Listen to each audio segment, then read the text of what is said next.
ठीक है ब्रो, सवाल होता है कि फील्ड्स मिसिंग हुई 005, उसमें किस तरीके से इंफॉर्मेशन हम ऐड करेंगे।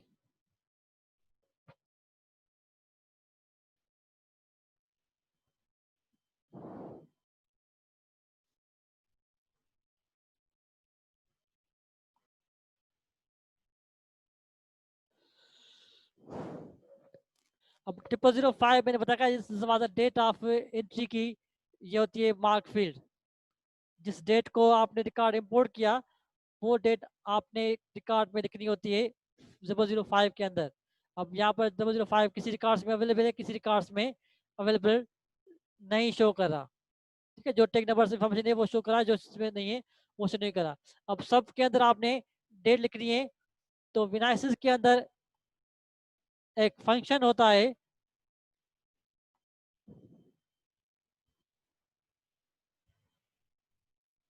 यूटिलिटीज के अंदर ग्लोबल 8 का। ठीक है, विनाइसिस सॉफ्टवेयर के अंदर अगर आपने डेटाबेस के अंदर किसी फील्ड्स के अंदर चेंजेस करनी है, या किसी मखसूस फील्ड्स में कोई इंफॉर्मेशन डिलीट करनी है, या उसके अंदर इंफॉर्मेशन इंसर्ट करनी है, तो विनाइसिस सॉफ्टवेयर के अंदर यूटिलिटीज के अंदर एक फंक्शन है ग्लोबल 8 का, कि यहाँ से आप डेटाबेस के किसी भी फील्ड में इंफॉर्मेशन इंसर्ट कर सकते हैं without opening the data entry interface. ठीक है, यूटिलिटीज में ग्लोबल 8 पर आप क्लिक करेंगे तो ये आपके पास विंडो खुल जाएगी ग्लोबल फील्ड्स एडिशन की। इसमें आप बताएंगे कि कहाँ से लेकर कहाँ तक आपने करनी है एडिटिंग। अब सपोज मैं चाहता हूँ कि मुझे रिकॉर्ड नंबर 1 से रिकॉर्ड नंबर आखिरी जो 1012, ठीक है, डेटाबेस में 1012 रिकॉर्ड्स हैं, 1012 रिकॉर्ड्स इसके अंदर रिकॉर्ड पड़े हुए हैं। अब इन सब रिकॉर्ड्स में मुझे कोई पर्टिकुलर इंफॉर्मेशन जो है ऐड करनी है, तो ये आप बताएं किस फील्ड टेक नंबर में। तो मैंने कहा 005 के अंदर मुझे जो है वो जो चीज़ इंसर्ट करनी है वो मैं यहाँ टाइप करूँगा। जैसे मुझे डेट लिखनी है, कि जैसे आज डेट है 2020 जून 30 12:31 है, और सपोज सेकंड जो है ये मैंने ऐड किए 4 सेकंड्स। ठीक है, यहाँ पर master file number limits low to high, के रिकॉर्ड नंबर 1 से लेकर रिकॉर्ड नंबर 1012 तक जितने भी रिकॉर्ड्स हैं, इन सब रिकॉर्ड्स में मुझे फील्ड नंबर टेक नंबर 005 के अंदर ये डेटा इंसर्ट करनी है। तो ये आप लगाकर ओके पर क्लिक करेंगे तो ये ऑटोमेटिकली आपके 5 के अंदर, इसमें 5 पहले भी था, दूसरा 5 नंबर के अंदर ये आपकी डेटा आ गई। ठीक है, 5 नंबर में ये डेटा जो आपने टाइप की थी, ये सारे रिकॉर्ड्स में यहाँ से 5, और ये डेटा आपकी आ गई।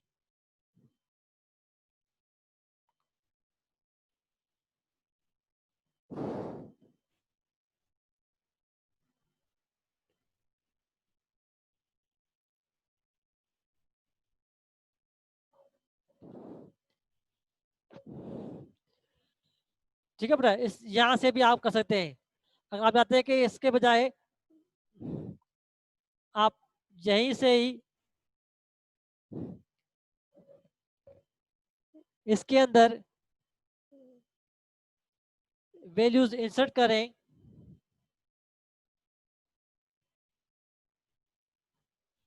तो यहाँ पर वही आप को 1 बाय 1 रिकॉर्ड्स के अंदर मॉडिफिकेशंस करनी पड़ेगी।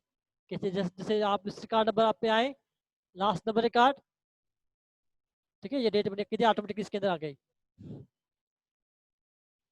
तो यहाँ से आप 1 बाय 1 रिकॉर्ड मूव करेंगे, और 1 बाय 1 जो है इसके अंदर डेट को आपने फिलअप करना है। ठीक है, यहाँ से भी आप कर सकते हैं इंटरनेट सॉफ्टवेयर से विनाइसिस में। मैंने विनाइसिस में इसलिए किया कि विनाइसिस में एक ही स्टेप में आप एक साथ सारे रिकॉर्ड्स में वो चीज़ें ऐड कर सकते हैं, लेकिन आईएसएस मार्क में आपको 1 बाय 1 रिकॉर्ड्स के अंदर इंफॉर्मेशन ऐड करनी है। जैसे वहां पर था कि सम रिकॉर्ड्स के अंदर 260 मिसिंग थी, कि 260 जो है यहाँ पर अवेलेबल है, कुछ रिकॉर्ड्स में 260 जो है वो अवेलेबल नहीं थी।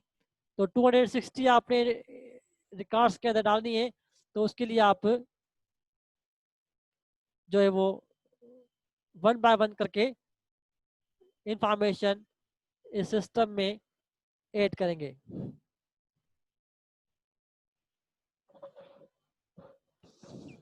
ठीक है, तो IISS मार्क सॉफ्टवेयर इस पर्पस के लिए हम यूज करते हैं कि मैंने बताया कि इसके सॉफ्टवेयर के अंदर आप डायरेक्टली, अगर आपके पास इंटरनेट चल रहा है, आप इंटरनेट से कनेक्टेड हैं, आपके पास कोई फायरवॉल्स नहीं लगा हुआ नेटवर्क पर, तो आप इसके Z39.50 के प्रोटोकॉल्स को इस्तेमाल करते हुए यहीं से ही उस किताब के बारे में इंफॉर्मेशन इंसर्ट कर सकते हैं।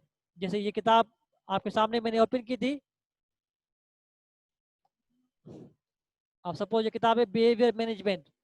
अब इस किताब का डेटा आपको चाहिए, तो यहाँ से आपने इसका ISBN नंबर कॉपी किया, ये IISS मार्क सॉफ्टवेयर आपने ओपन किया, इस सॉफ्टवेयर में आप डेटाबेस में गए, Z39.50 की आपने विजर्ट्स ओपन की,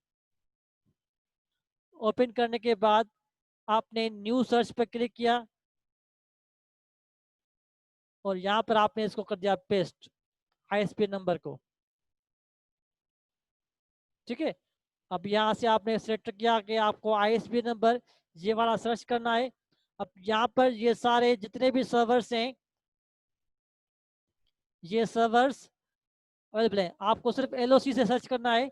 तो यहाँ पर आप सर्वर्स को फॉलो करते हुए इनमें से आप LOC को सर्च करें कि Bernard university, London university, Oxford university, दुनिया की सारी यूनिवर्सिटियाँ हैं, आपको सिर्फ LOC को सर्च करना है। तो LOC को आप सेलेक्ट करके, ये आपको ISBN नंबर दिया, ISBN नंबर दिया, यहाँ से आपका मैक्सिमम 50 रिकॉर्ड सर्च करें उसके सर्वर से और गो पे क्लिक किया, तो यहाँ से Z39.50 का नीचे स्टेटस बार में इसका स्टेटस ऑटोमेटिकली हो जाएगा एक्टिव और ये इसको सर्च करना स्टार्ट कर देगा। ठीक है, ये डिपेंड करता है आपके इंटरनेट की सर्विस पर कि आपके इंटरनेट जो आप ले रहे हैं उस पर किसी किसी का फायरवॉल्स नहीं है। ठीक है, ये आपके सर्वर से सर्व कराए, इसको 1 बाय 1 सर्च किया, एक ही सर्वर से फाइल को अपडेट कर रहा है जो रिकॉर्ड इसको मिल गए होंगे।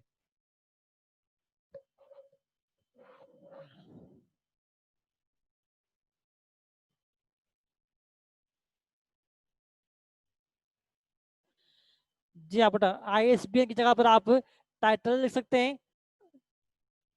ठीक है, रिकॉर्ड आपका सर्च हो गया, मैंने इस पर क्लिक किया कि कनेक्शन फेल्ड का मैसेज आ गया कि मेरी कनेक्शन जो है वो LOC से फेल्ड हो गए, क्योंकि मैं यूनिवर्सिटी का इंटरनेट इस्तेमाल कर रहा हूँ। यूनिवर्सिटी के इंटरनेट पर डिफरेंट किस्म के फायरवॉल्स लगे हुए हैं जो मुझे अलाउ नहीं करेंगे कि मैं किसी और डेटाबेस से डायरेक्टली डेटा इंपोर्ट करूं। अगर आप घर के इंटरनेट को इस्तेमाल करें तो आपके घर के इंटरनेट में, मोबाइल के इंटरनेट में किसी किसी के फायरवॉल्स नहीं होंगे, तो आप डायरेक्टली वहां से डेटा इंपोर्ट कर सकते हैं। ठीक है, तो एक ये तरीका ये भी है कि इसी के ISIS मार्क सॉफ्टवेयर के यहीं से डायरेक्टली आप रिकॉर्ड्स इस सॉफ्टवेयर में इंपोर्ट कर सकते हैं। ये इंपोर्टिंग इसलिए करते हैं ताकि डेटा एंट्री करने से बच जाए, क्योंकि मार्क के अंदर डेटा एंट्री करना थोड़ा सा कम्प्लेक्स होता है और ये पॉसिबल चांसेस होते हैं कि आप गलत एंट्री कर लें, कोई स्पेलिंग मिस्टेक आ जाए, आप कोई इन्फॉर्मेशन गलत टेक नंबर में डाल देंगे, तो वो फिर इंपोर्टिंग एक्सपोर्टिंग के अंदर ये डिफरेंट किस्म के प्रॉब्लम्स क्रिएट करेंगे। इसलिए मोस्टली लाइब्रेरीज जो है वो डिपेंड करती है CIP की कैटलॉगिंग की डेटा पर, कि वो मोस्टली जो किताबों की डेटा अपनी डेटाबेस में इस्तेमाल करती हैं वो किसी एक्सटर्नल रिसोर्स से या किसी लाइब्रेरी ऑफ कांग्रेस से, ब्रिटिश लाइब्रेरी से, ऐसी जो इंटरनेशनल लाइब्रेरीज हैं उन्हीं की डेटा को वो यूज करती हैं, ताकि डेटा के अंदर जो है कोई गलती ना आ जाए, कोई डिफरेंट किस्म के प्रॉब्लम्स ना आ जाए, एक यूनिफॉर्मिटी में हो सके, मेंटेन हो सके, रिकॉर्ड्स के अंदर, ताकि आसानी से इंफॉर्मेशन जो है जो वो डेटाबेस में आती रहे। ठीक है बेटा, क्लियर? तो ये आई एस मार्क सॉफ्टवेयर ये एक यूटिलिटी टूल है मार्क रिकॉर्ड्स को इस्तेमाल करने के लिए, कि आप अपने डेटाबेस में से मार्क रिकॉर्ड्स को आसानी से कर सकते हैं इस्तेमाल। रोशन ने पूछो तो ISBN की जगह हम जी अपने टाइटल लिख सकते हैं, ऑथर लिख सकते हैं, जो भी सर्चेबल फील्ड्स हैं आप उनमें से यहाँ पर इंफॉर्मेशन लिख देंगे। पर्सनल नेम मतलब author, corporative name, conference name, title, series, ISBN number, title, ये मुख्तलिफ किस्म के एरियाज हैं जिनको इस्तेमाल करते हुए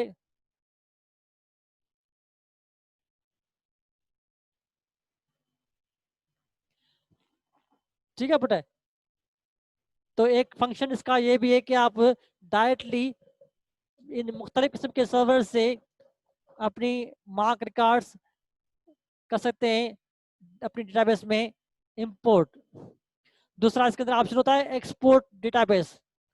आप अपनी डेटाबेस में मौजूद इंफॉर्मेशन को एक्सपोर्ट कर सकते हैं किसी फाइल के अंदर। जिस तरीके से आपको ये विनाइसिस अलाउ करता है to import and export the data, उसी तरीके से आई एस मार्क सॉफ्टवेयर भी आपको अलाउ करता है कि आप अपने डेटाबेस को इंपोर्ट भी कर सकें और एक्सपोर्ट भी कर सकते हैं। विनाइसिस सॉफ्टवेयर आपको अलाउ करता है कि आप डेटाबेस को एक्सपोर्टिंग और इंपोर्टिंग ISO के फॉर्मेट में, कि विनाइसिस से जो आप डेटा को एक्सपोर्ट करेंगे वो आपको जो फाइल मिलेगी वो फाइल होगी ISO के एक्सटेंशन के साथ। जबकि आई एस मार्क सॉफ्टवेयर से जो आप फाइलें एक्सपोर्ट करते हैं और इंपोर्ट करते हैं उनकी एक्सटेंशन होगी MRC। ठीक है, उनको आप MRC के एक्सटेंशन के साथ कर सकते हैं एक्सपोर्ट, कि आपकी फाइल जो बनेगी वो आपकी MRC के नाम से जनरेट होगी। उसका तरीकाकार ये होता है कि सपोज इस फाइल में से आपने 100 रिकॉर्ड एक्सपोर्ट करने हैं, तो वो एक्सपोर्ट करने के लिए आप डेटाबेस में जाएंगे, डेटाबेस से आप export database as a mark file पर क्लिक करेंगे तो ये आपके पास आ जाएगी। फिर यहाँ से आप करेंगे लीडर सेलेक्ट करेंगे, ये ऑप्शनल होते हैं, आपकी मर्जी है कि सेलेक्ट करें या नहीं करें। कि उसके बाद आपने यहाँ से इसका रेंज देना है कि मास्टर फाइल नंबर 1 से लेकर या माइनस या 100। ठीक है, यहाँ तो आप मास्टर फाइल नंबर से, यहाँ तो आप डेट के हिसाब से, कि आप चाहते हैं कि जो आप W5 में जो डेट लिखी हुई है उस डेट से जो रिकॉर्ड्स जनरेट हुए वो रिकॉर्ड्स मुझे कॉपी करने हैं, तो आप यहाँ से वो डेट लिख सकते हैं। ठीक है, आपके पास 3 ऑप्शन हैं इंपोर्ट करने के। या तो आप लीडर के हिसाब से कर सकते हैं एक्सपोर्ट, या मास्टर फाइल नंबर के हिसाब से, या डेट के हिसाब से एक्सपोर्टिंग। ये 3 कैटेगरीज के हिसाब से आप कर सकते हैं। ठीक है बेटा, ये सिलेक्ट करने के बाद यहाँ पर है कि यूज ए डायलेक्ट्स, कि जो अमेरिकन लाइब्रेरी एसोसिएशन के जो डायलेक्ट्स हैं वो इस्तेमाल करे जाते हैं, या मार्क एक्सएमएल का फॉर्मेट यूज कर जाते हैं। इनको आप अगर चेक करेंगे तो वो सारे डायलेक्ट्स वगैरह इसके अंदर हो जाएंगे इंपोर्ट। ठीक है, अब कहाँ पर आपने फाइल सेव करनी है तो वो आप यहाँ से ब्राउज करेंगे।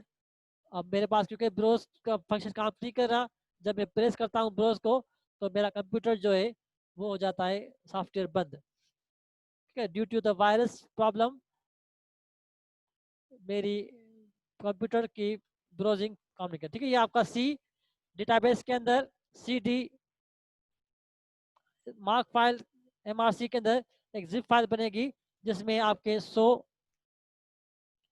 मार्क रिकॉर्ड जो है वो हो जाएंगे एक्सपोर्ट। ठीक है, 100 मार्क रिकॉर्ड जनरेटेड जो आपके इस डायरेक्टरी के अंदर अवेलेबल होंगे। आपको दिखाता हूँ सी ड्राइव में विनाइसिस के फोल्डर में ये आपका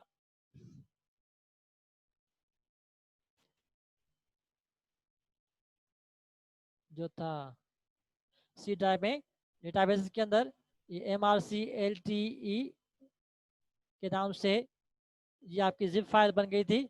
इस जिप फाइल में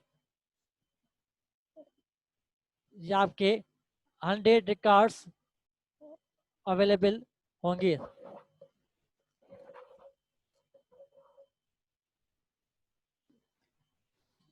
ठीक है, तो अगर आपको कोई सॉफ्टवेयर जिसे आपने डेटा एनालिसिस का डेटा जो है आपने कोहा में ट्रांसफर करना है। अब कोहा सपोर्ट करता है एमआरसी फाइल को, कि आपने एमआरसी फाइल में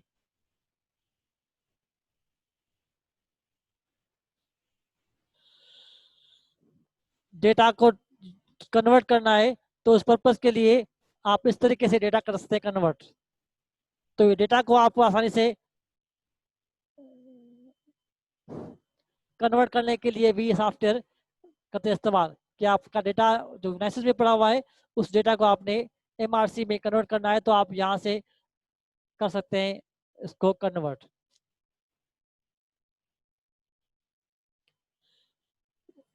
ठीक है, इसका सर्च का फंक्शन है कि आपने कोई सर्च करनी है किसी फील्ड में से इंफॉर्मेशन वगैरह, किसी टैग नंबर में से डेटा आपने टैग से सर्च करना है, तो फिर आप वहां से इसको यहाँ सर्च कर सकते हैं।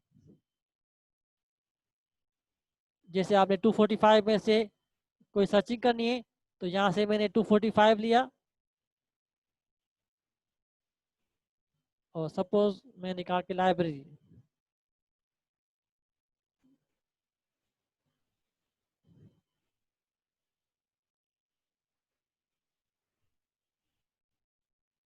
तो लाइब्रेरी करें लेट्स सी डिक्शनरी, जैसे डिक्शनरी थी एनालिसिस के अंदर, इसके अंदर भी ये ऑटोमेटिकली हो जाएगी डिक्शनरी। ठीक है, डिक्शनरी के सारे टर्म्स जो है आथर के हिसाब से जो डिक्शनरी बनी हुई है तो वो आपके सामने आ जाएगी। जैसे ये रिकॉर्ड सर्च करना था, जो मैंने यहाँ पर सर्च किया, वो रिकॉर्ड नंबर 96 पर था, आजम अकरम का। ये रिकॉर्ड आजम अकरम का आ गया।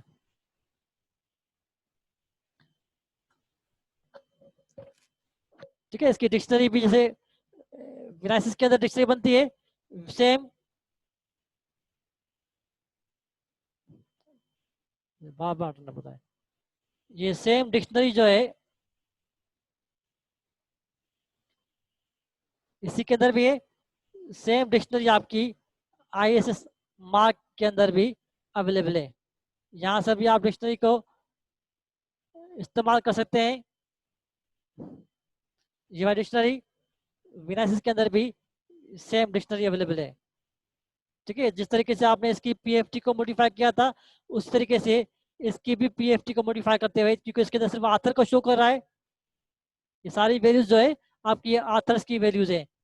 आपने इसके अंदर टाइटल को भी शो कराना है, तो शो कराने के लिए आपको इसकी क्या कहते हैं एफएसटी को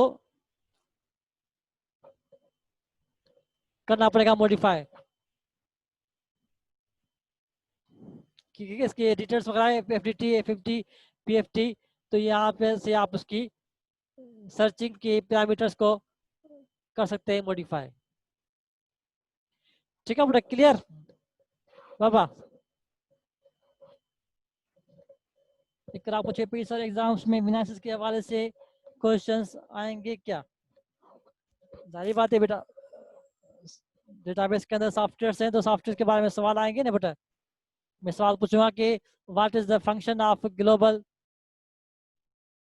यूटिलिटी टूल्स इन विनासिस, तो आपको डिफाइन करना पड़ेगा कि विनासिस में ग्लोबल यूटिलिटी टूल्स का क्या फंक्शन होता है। अगर मैं पूछूं कि हाउ टू इंपोर्ट या एक्सपोर्ट रिकॉर्ड इन विनासिस, तो आपको जवाब देना पड़ेगा कि किस तरीके से विनासिस में रिकॉर्ड को एक्सपोर्ट और इंपोर्ट करते हैं।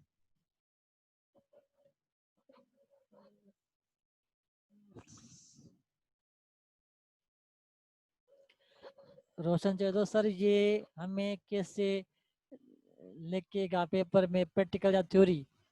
पूरा थ्योरी खबर है, पहले इम्तिहान तीनों की हैं।